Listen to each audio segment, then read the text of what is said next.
नमस्कार मित्रों, प्रणाम।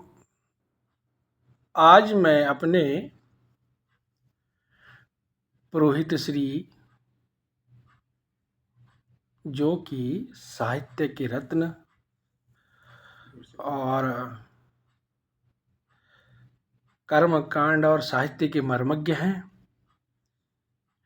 श्री मनोरथ शास्त्री जी, उनसे काफ़ी समय के बाद आज मेरी मुलाकात हुई है और आज मैं उनके सानिध्य में हूँ। तो दादाजी, इस वीडियो में आपका स्वागत है। धन्यवाद। बहुत दिनों के बाद प्रिय मेरे जजमान सुभाष गिंडियाल जी से मुलाकात हुई। मुझे बहुत अच्छा लगा। उसकी श्रद्धा, उनकी भक्ति, उनका प्रेम हमेशा अपने गुरुजनों के प्रति और अपने बड़ों के प्रति सदा रहता है। और ये हमारी सभ्यता भी है, हमारी संस्कृति भी है। हिंदू धर्म, हिंदू सभ्यता, हिंदू संस्कृति यही बताती है, यही मार्ग तो बताता है। और आज मधुबन होटल में मैं यहाँ पे, मेरा प्रवास है, एक शादी में मैं यहाँ पे आ रखा हूँ और यहाँ पे सुभाष जी से, आचार्य सुभाष से मेरी एक शिष्टाचार भेंट हुई, जो कि मुझे बहुत अच्छा लगा। दादाजी, बहुत बहुत धन्यवाद। आप तो साहित्य के रत्न हैं। तो बस दो शब्दों में मैं आपसे ये जानना चाह रहा था कि भक्ति और ज्ञान और वैराग्य में, भक्ति और ज्ञान और वैराग्य क्या है? यदि कृपा करें, कृपा करके आप बताएं। भक्ति, ज्ञान और वैराग्य एक अलग अलग विषय हैं जी लेकिन एक दूसरे से जुड़े हुए भी हैं जी, एक दूसरे के पूरक हैं जी भक्ति के बगैर ज्ञान अधूरा है जी, और ज्ञान के बगैर वैराग्य भी नहीं हो सकता। वैराग्य भी हो सकता है। सही। भक्ति से ही काम नहीं चलता। जी जी, इसलिए ज्ञान को यदि प्राप्त करना है तो भक्ति को जागृत करना होगा। जी भक्ति क्या है, ये विषय में मैंने एक मेरी पहले वीडियो आई थी, जी जी, जो मैंने सबको उसका वो बताया था कि जी भक्ति जी क्या है, जी, ज्ञान गुरुजी, क्या हमने है, देखा। वैराग्य क्या है। तो मैंने कहा था कि देखो, ज्ञान दो प्रकार का है।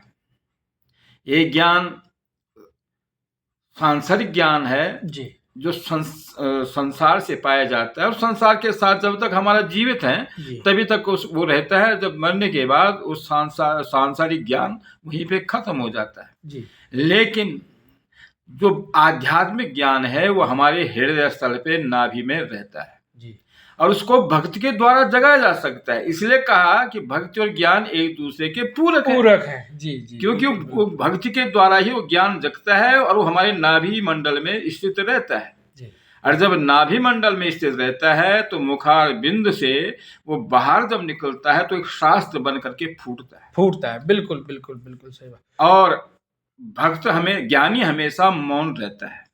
ज्ञानी हमेशा हमेशा मौन रहता है, लेकिन जब बोलता है तो उसके मुख से क्या कहते हैं, वो शास्त्र झलकता है, शास्त्र प्रकट होते हैं। जी जी, बिल्कुल बिल्कुल बिल्कुल। इसलिए जो है ज्ञान को भक्ति के साय में रहना होगा। भक्ति ज्ञान के द्वारा जगता है और भक्ति भी ऐसी होनी चाहिए कि जिस भक्ति में श्रद्धा हो, समर्पण हो, प्रेम हो, वही भक्ति जो है पराकाष्ठा की तरफ, ऊंचाई की तरफ बढ़ती है, निरंतर बढ़ती रहती है। भक्ति में जितने डूबोगे, जितने गहराई में उतरोगे, उतना ही जो है हमारी भक्ति मजबूत होगी। और उस भक्ति के द्वारा जो हमें ज्ञान की प्राप्ति होती है और ज्ञान के द्वारा और भक्ति के द्वारा फिर हमें वैराग्य की प्राप्ति होती है और वैराग्य के बाद हमें जो है फिर मोक्ष की प्राप्ति है। जी गुरु जी, बहुत ही सुंदर आपने यहाँ पे भक्ति, ज्ञान, वैराग्य पे आपने बहुत ही अच्छा व्याख्या सुनाई।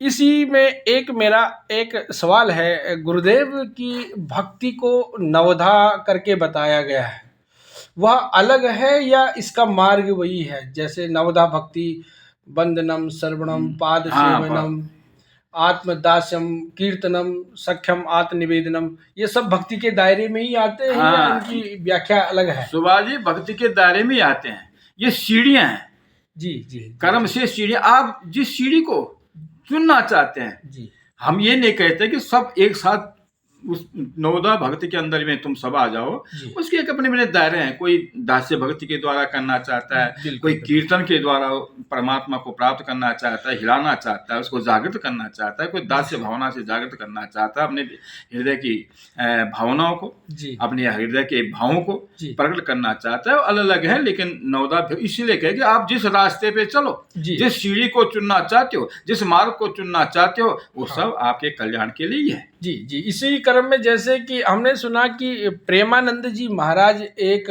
महान राधा रसिक हैं, तो वो नाम जप उनका चलता है। बिल्कुल। जैसे कि उनका नाम रस चलता है, तो वो भी उन्होंने भी शायद एक मार्ग चुना हाँ, है। मार्ग चुना, बिल्कुल। क्योंकि राधा भी भगवान के ही वो हैं, और राधा भगवान के राधा और भगवान का जो है एक बिल्कुल सान्निध्य है, एक दूसरे का सामंजस्यता है। जी राधा के बगैर जो है भगवान अधूरे हैं, और भगवान के बगैर राधा अधूरी है। इसलिए जो है राधा के मार्ग को चुन करके उन्होंने जो है एक शक्ति को अपने अंदर प्रकट करना चाहते हैं, और उसके मार्ग से जो है परमात्मा को प्राप्त करना चाहते हैं। बहुत सुंदर व्याख्यान गुरुजी आपका। समय का अभाव है, और आपने भक्ति और ज्ञान वैराग्य के मर्म के विषय, आपका बहुत बहुत धन्यवाद। धन्यवाद धन्यवाद धन्यवाद सुभाष जी, धन्यवाद। जिंदगी रहो, खुश रहो, मस्त रहो, व्यस्त रहो।